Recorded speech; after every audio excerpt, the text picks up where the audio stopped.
1994 when I was a senior in college. For us, this is not about politics. This is about people in power and vulnerable girls and young women. A partial release of these files by the DOJ, riddled with improper redactions that expose the vulnerable and shield the powerful from accountability, is not justice. It is injustice. As victims of this crime and citizens of this country, we will not stand for it, and neither should you. This is no longer about us. This is about survivors of sexual abuse everywhere. They are watching us. And if you think that this does not affect you, 1 in 4 women in our country have been touched by this issue. It affects all of us. We are being watched, not only as survivors, but as advocates for those who cannot use their own voice to speak up. We, as a nation, have an opportunity to send a strong message that we will not protect people who victimize children, that we will stand up for what is right, despite what our politics are, that we will cross the aisle, and that we will stand behind survivors for justice. We keep hearing our press secretary and our Department of Justice and other government officials saying they're moving on from this. I wish that we could. I met Epstein and Maxwell when I was 21 years old. I'm nearly 53 now. We cannot move on as survivors of this crime and as citizens of this nation without changing this narrative. So I ask you all to stand behind us and demand accountability for our government, because we certainly are going to. Amen.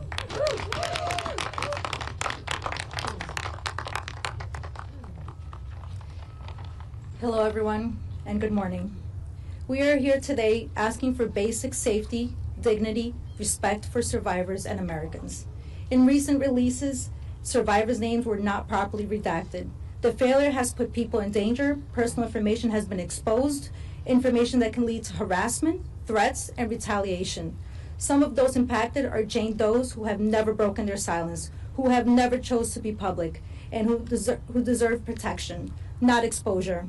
We are still asking a question the public deserves answered. How is the Department of Justice able to carefully redact the names of powerful men, yet fail to protect survivors?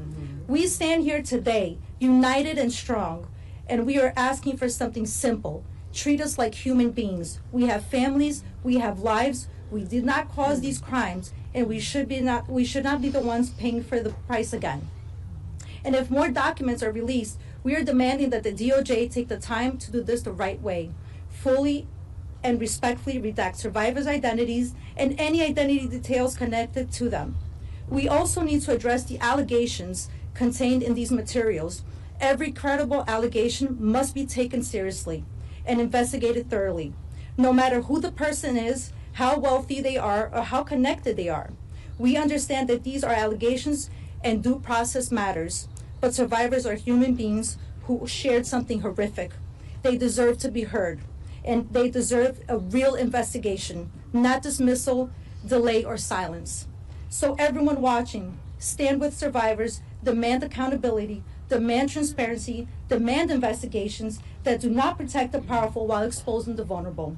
And those who are involved, those who know what happened, those who enabled it, those who stayed silent, do the right thing. Answer the questions, cooperate, because the survivors are done carrying the burden alone. Moving forward, we, and when I say we, I mean the whole world, expect true transparency and justice for those who have not yet received it. I want to emphasize that after Congress reviewed the unredacted files yesterday and discovered that more powerful individuals were involved, I'm left wondering, why haven't we started an investigation this yet? Other countries have taken action, so why is the United States lagging behind, especially in a nation that prides itself on justice? This is what we believe in, this is what we demand. So the real question here is, when will the Department of Justice start investigation, not only the allegations, but to the powerful men that are running free? Thank you, everyone. Good morning, everybody. We are here today as survivors and as the families of survivors of Jeffrey Epstein and Ghislaine Maxwell. We are here as the family of Virginia Roberts Jeffrei. My name is Sky Roberts, and I am the brother of Virginia Roberts Jeffrei. Pam, I have a clear and simple message for you. The way this administration, and you specifically, have handled survivors has been nothing short of a failure. I have a message from Annie Farmer. She's not here today, but I love her to death. Believe that. And she said, Pam, do your job. Do your job, Pam. And I feel that. There are serious questions that demand answers. Why are the perpetrators' names being redacted while survivors' names are left unredacted? We are done with excuses. We are done with delays. No more lies. No more deflection. We want answers, and we want accountability. Virginia was not a headline. She was a daughter, a sister, a mother, and a human being.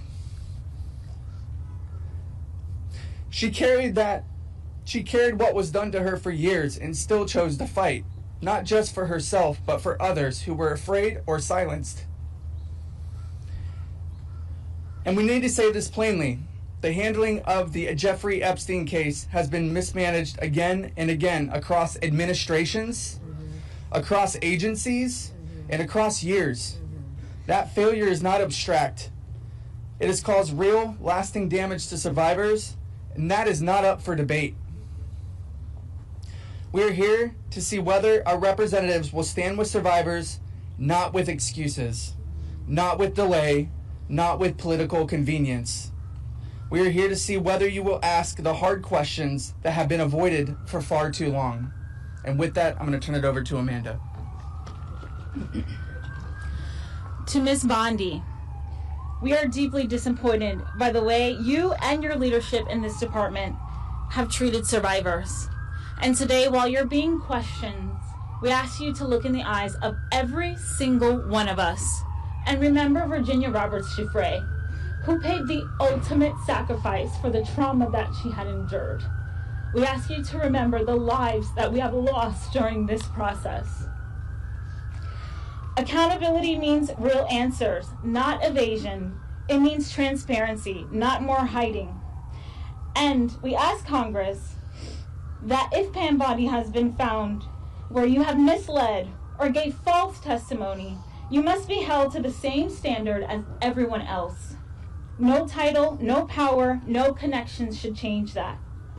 And to the American people, take heed. Be mindful of any government or any powerful people who try to tell us that what we lived through is not real, that what happened to us didn't happen, who ask us to doubt what our ears can hear and what our eyes can plainly see. That is how abuse is protected, and that is how it thrives. We are here because survivors have had their lives defined by what powerful people did to them behind closed doors, while institutions have continuously looked away. Today, Congress has a chance to prove that this country is still not looking away. We are not here for theater, and we are not here for talking points. We are here for truth. We are here for justice. We are here for accountability for Virginia and every survivor. Amen.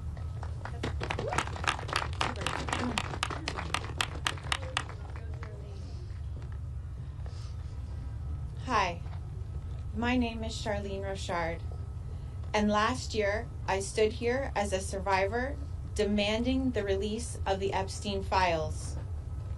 Today, I stand here again as a citizen demanding accountability now that Congress is questioning Pam Bondi of the Department of Justice about the handling of the Epstein Files Transparency Act.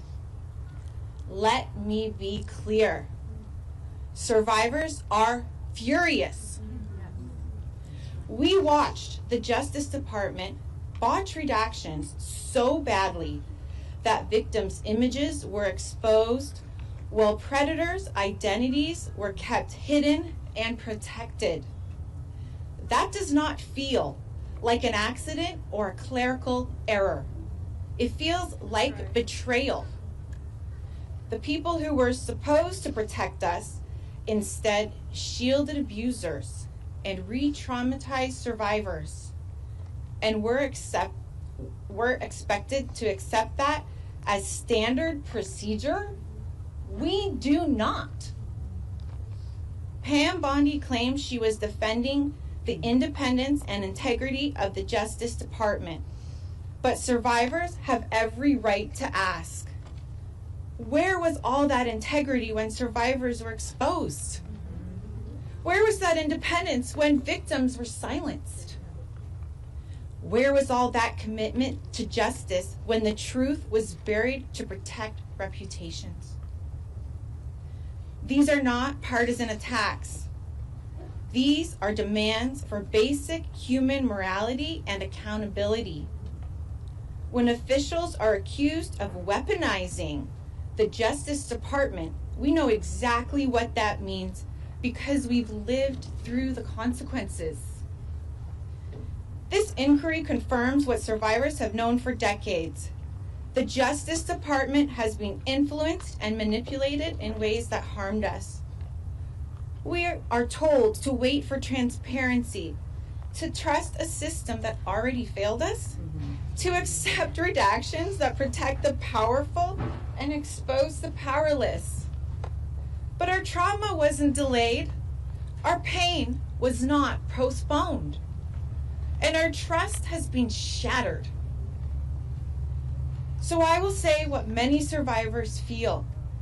Pam Bondi and the Justice Department failed us repeatedly across administrations, across political lines, across decades, and the people who had the authority to intervene chose silence, secrecy, and self-preservation and called it justice.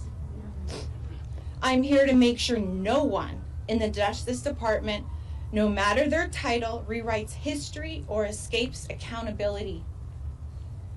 And so today, I'm asking survivors, allies, lawmakers, and citizens to refuse silence, demand oversight, demand transparency, demand a Justice Department that protects the vulnerable instead of the powerful. Stand with us, speak with us, and do not look away. Accountability will not come unless we insist on it together. Thank you. Thank you so much. Please welcome Representative Nancy Mace. Hold on one second. I just want to let members of the media know that because the judiciary hearing is starting soon, some of the survivors are going to go take their seat right now. But we are going to continue this press conference because we have a few more important statements to make. And Representative Press. We're going Nancy Mace. All right, thank you. Good morning. For thousands of years, women have been considered second-class citizens. Back to the book of Genesis, chapter 24, when Dinah was raped by a prince, they tried to negotiate a deal to sweep it under the rug until her brothers took up swords. And today, the Epstein survivors who are here, advocating on their behalf, want America and the world to know they are no longer second-class citizens. And women in this country should never be treated like second-class citizens. And their stories are truth. Their stories are real. They're vulnerable. It is traumatic, and it is lifelong trauma for each and every one of them. I have lost all faith in the justice system today, but I have not lost faith in the stories of the survivors of Jeffrei Epstein and Ghislaine Maxwell. And I want the survivors to know that the world is watching. And we must show them what we're made of. We're made of the courage of the Epstein survivors. We're made of the bravery of the Epstein survivors. We're made of the truth of the Epstein survivors. And we're here today to demand justice for the Epstein survivors, because their stories are our stories. There are judges all across the country, all across the United States of America, who are revealing the names and the identities and the residence, the addresses, the contact information of rape victims everywhere. Rape victims who come forward and name names are sued by their rapists. This is happening not just to them, but to women everywhere. In my case, I went to the law enforcement over 2 years ago. Evidence on a silver platter.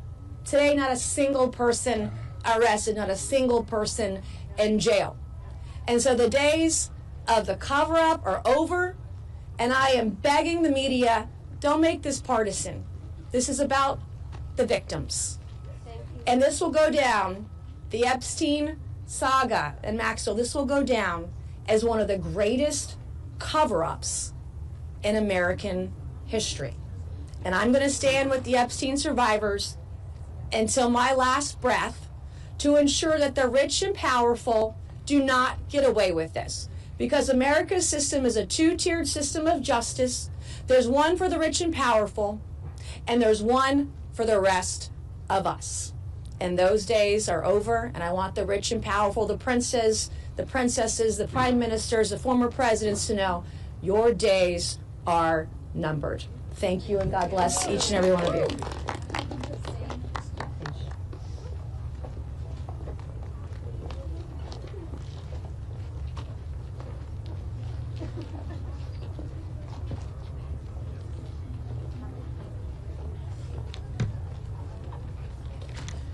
So I just want to acknowledge that who were just before us are grown women.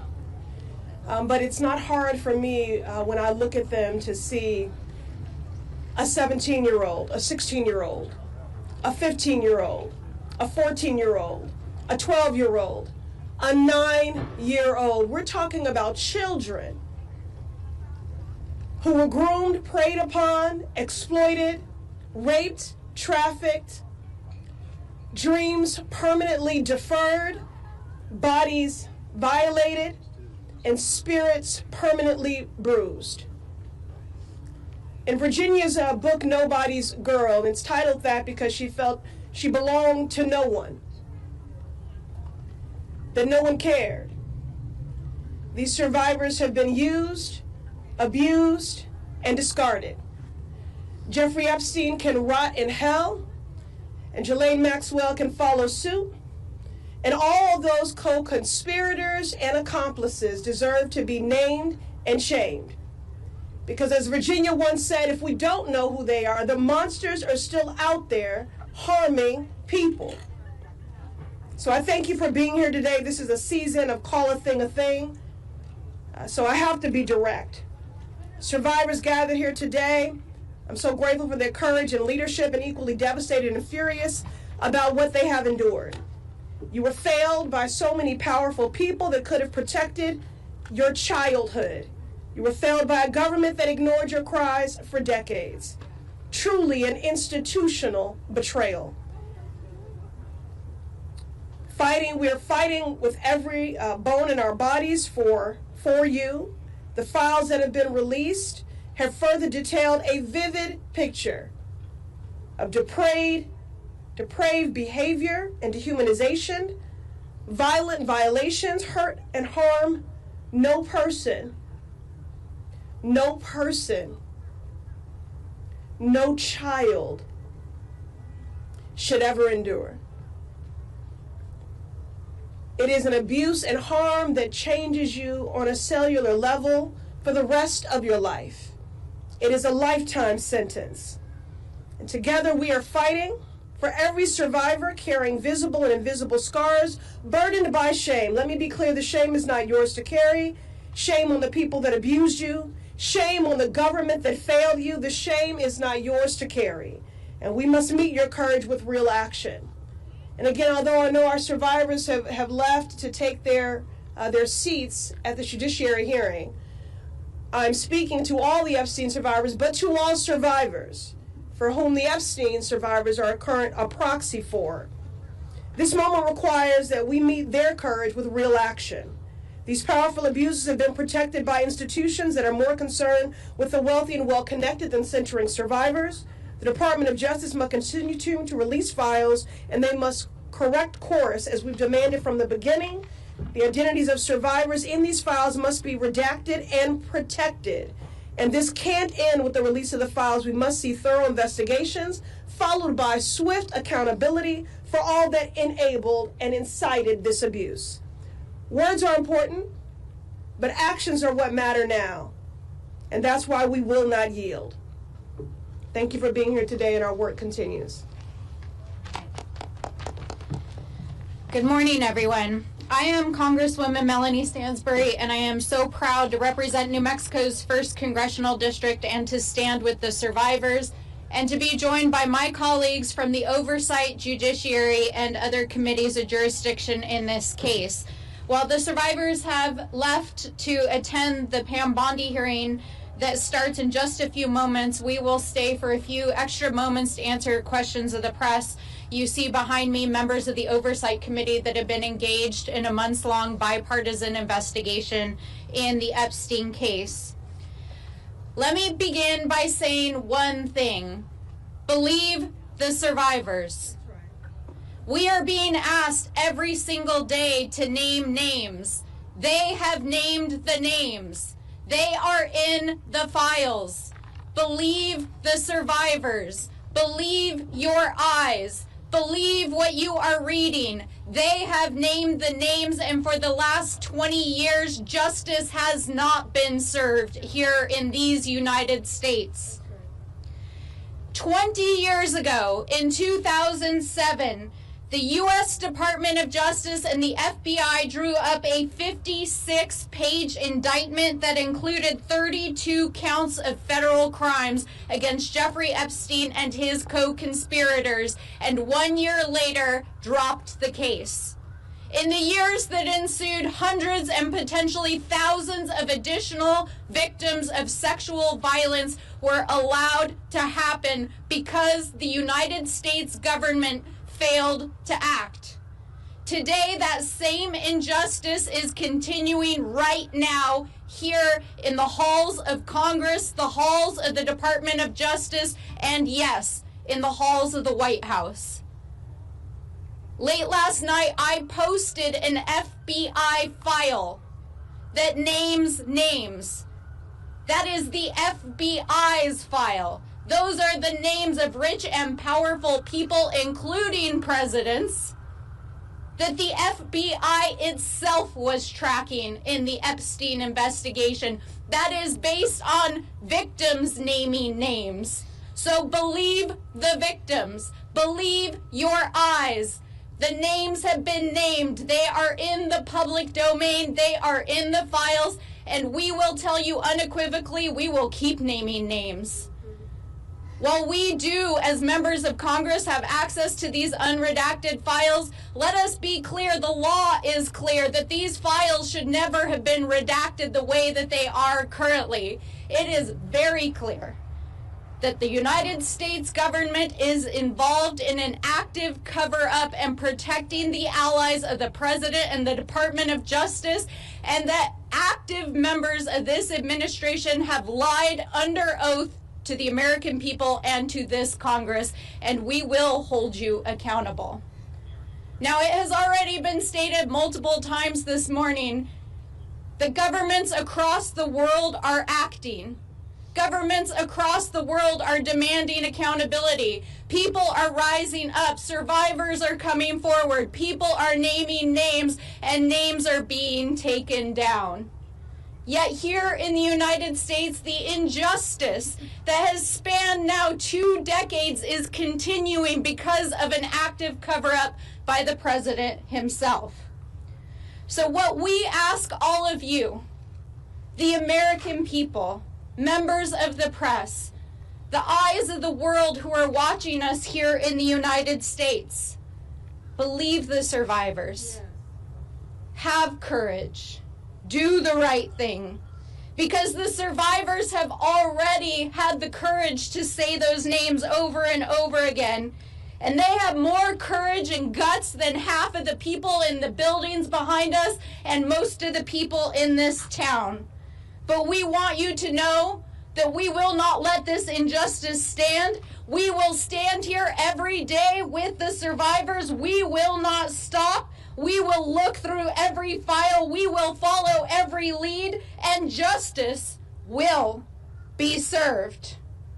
And to every survivor out there, here in the United States and across the world, the millions of survivors, girls, women, boys, people who are watching, we know the eyes of the world are on us. We stand with you. We are fighting for you. You are not alone. And whether you have come forward or not, we want you to know that we are fighting for you. We see you, and we will fight for justice. And so with that, we will open it up for questions. And some of us are going to head over to the Judiciary Committee, where Pam Bondi has to answer some very serious questions.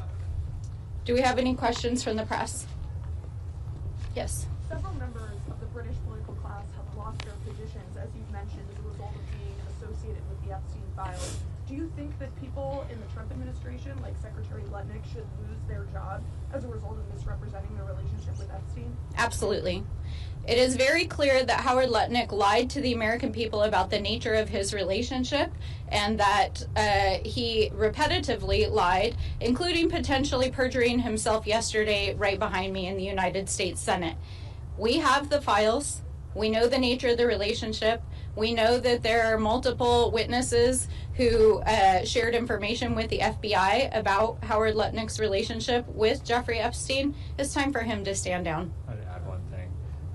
What message does it send about our country to our kids when people in Europe are being held accountable, but people in the United States are not being held accountable for the same exact situation? So we have to hold people in this administration accountable, no matter how powerful they are. Can I ask Nori? And this is Suhas Subramanian from Virginia.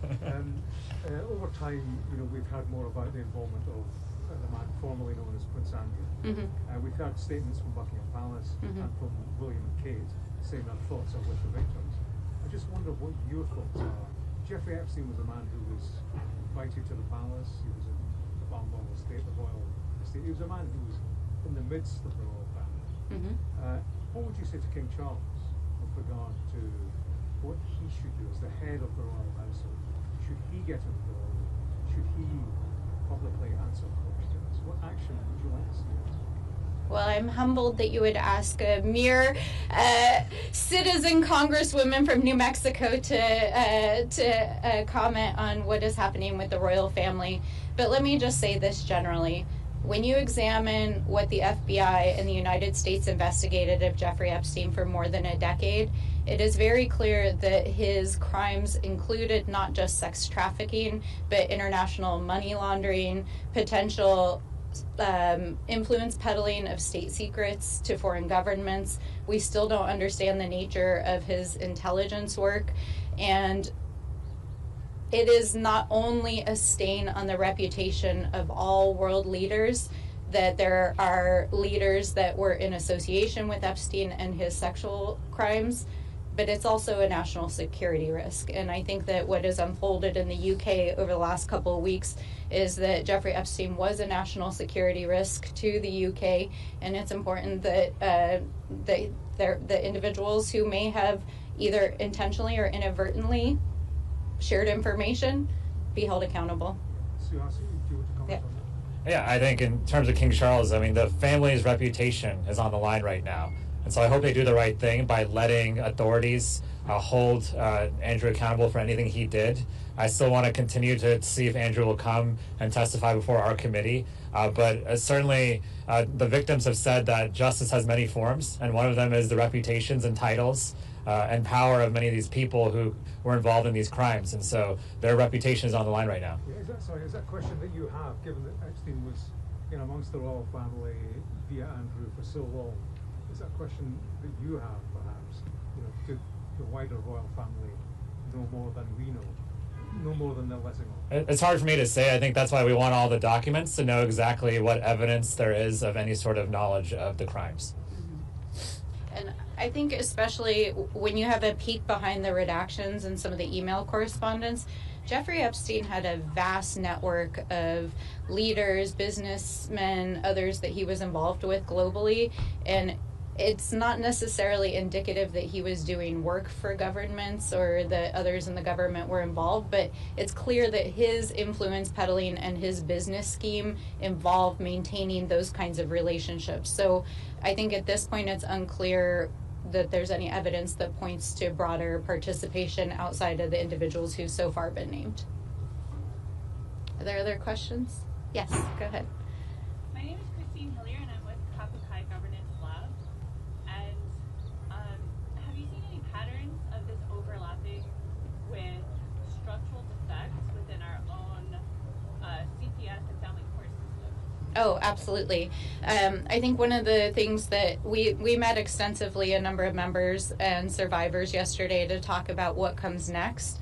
And I want to make clear that both the members of Congress who are supporting the survivors and the survivors see this not as just a moment of accountability in this case, but about changing the culture and trajectory of violence against women and sexual violence here in the United States and around the world. And it's very clear that our justice system is not a trauma-informed justice system. The way in which the justice system is not only covering up the case now, but re-traumatizing and putting victims at risk is a part of the problem. But there are many laws that need to be changed. In addition to the bill that was introduced yesterday by Congresswoman Ledger Fernandez, there's a whole slate of legislation around violence and sexual violence around women, dealing with state statutes around the statute of limitations on these issues, and building a system that not only believes survivors but supports them. And so part of our goal over the coming months is going to be to lift up survivor stories at more length so that they can tell their stories, so that young women especially and vulnerable people know what it looks like, so they can help protect themselves, and so that we can change the laws to protect survivors in a better way. Yeah, go ahead. Okay, so I'm an engineer, and so I have a history of working for the U.S. Air Force and the Department of Defense as a GS-12 training to be a GS-14. So my question is that nuclear systems and aircraft systems have minimum safety requirements for those technologies. They have automatic interlock, like safety interlocks. Do you consider the operating system of the government an operating system? And if so, where are our minimum safety standards, like NIST and ISO? My son, just to add, was trapped in a structural defect after a major OPM data breach in 2015, where my high-level security clearance was compromised. And since then, my identity has been burned by paperwork and structural defects across the nation and internationally. So I have been endlessly abducted, but by our own government, repeatedly, across the United Kingdom, and then across the U.S., Nevada, Colorado, Would it be okay if we can talk to you a little bit more offline about your case? But I'll just say, yeah, I'll just say this. No, it's a political system. It's not an operating system, and we do need to reform the system. We'll take one more question, and then we're going to go ahead and head over to judiciary. Brown representing both sides of a system at the same time as a structural defect that resulted in the Yes. Sorry, I my just child for what do you £81,000 want to hear from Pam Bondi today? What do you need to hear from Pam Bondi today? Ignore that. Sorry, go ahead. What do you Yeah. need to hear from Pam Bondi today? Do you want to go ahead and start? I have a lot of questions about where the 2.5 million files that they're withholding are, and whether they plan to release them, and whether they plan to follow the law. That's the reality, because right now they're not following the law. They're not following our subpoena from our committee, and so we're going to continue to ask questions like that. Thank you. I mean, personally, the only thing I want to hear from Pam Bondi is I resign. But we know that's not going to happen today. She needs to answer for not only her complete debacle of rolling out these files, but her lack of compliance with the law and the ways in which she has systemically failed the survivors. So thank you all so much. Thanks for joining us. Thank you very much.